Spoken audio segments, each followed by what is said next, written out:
குடிகாரன் பைத்தியக்காரன் கிடையாது, அவன் ஒரு நோயாளி. மாலை போட்டால் ஒரு 48 நாள் சாப்பிடாம இருக்கிறது, அப்புறம் நியூ இயர்லேருந்து ஒரு ரெசல்யூஷன் எடுக்கிறது, மகள் மேலே சத்தியம், பையன் மேலே சத்தியம், அம்மா மேலே சத்தியம், பொண்டாட்டி மேலே சத்தியம், எல்லார் மேலேயும் சத்தியம், சாமி மேலே சத்தியம், நாளையிலேருந்து நான் குடிக்க மாட்டேன் அப்படின்வாங்க. சந்தேக குணம் அதிகமாக ஏற்பட்டுடும். காலையிலேருந்து நானா பண்ணேன் அப்படின்னு கேட்பாரு. ஆனால் அவர் எங்கே அவரோட அந்த பொருள் வைக்கிறாரோ குடி, அது மட்டும் மறுநாள் காலையில் கரெக்டாக ஞாபகத்துக்கு வரும். பசியாக இருக்காதீங்க, கோபமாக இருக்காதீங்க, தனிமையில் இருக்காதீங்க, சோர்வாக இருக்காதீங்க. இந்த நாளுமும் என்னை குடிக்க தூண்டக்கூடிய நேரங்கள். ஏன்னா இன்னைக்கு குடிக்கிறவங்க நீங்கள் நிறைய பேர் எடுத்து பார்த்தீங்கன்னா யாருக்குமே குழந்தை இருக்காது. ஒரு சில பேருக்கு அவர் குடிக்கிறதே தெரியாது, அது தெரியாமல் கல்யாணம் பண்ணிட்டு இருப்பாங்க.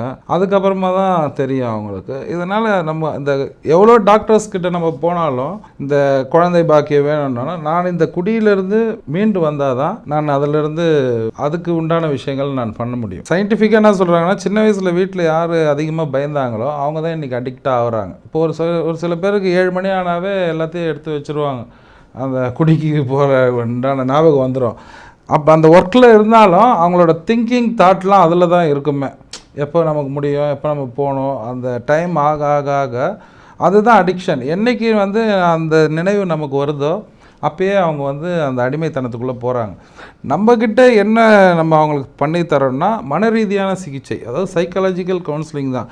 நெகட்டிவிட்டிஸ் நிறைய இருக்கும். அதாவது நிறைய ஒரு பணக்காரரோ ஒரு ரொம்ப திமிர் பிடிச்சவரோ வந்தாருன்னா அவர் என்ன நினைப்பாருன்னா, என் காசில் நான் குடிக்கிறேன், நீ யார் கேட்குறது.